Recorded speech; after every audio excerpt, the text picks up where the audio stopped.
warahmatullahi wabarakatuh. Good morning to all my dear friends and all my respected teachers and respected parents. I am Raihan. I study in Madinatul Ulum Madrasa. Today I am stand in front of you to represent a valuable speech about the Holy Quran. Number 1. The Holy Quran is a holy book gifted to the people of earth by Allah through His last prophet Hazrat Muhammad Mustafa sallallahu alaihi wasallam.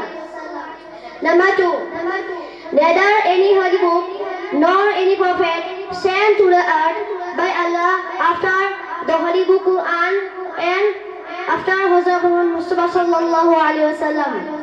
Number 3. Quran has complete code of life for the human beings living in this world, and it is not for Muslims only. Number 4.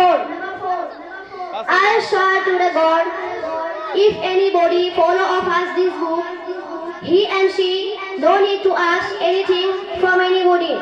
Assalamu alaikum warahmatullahi wabarakatuh.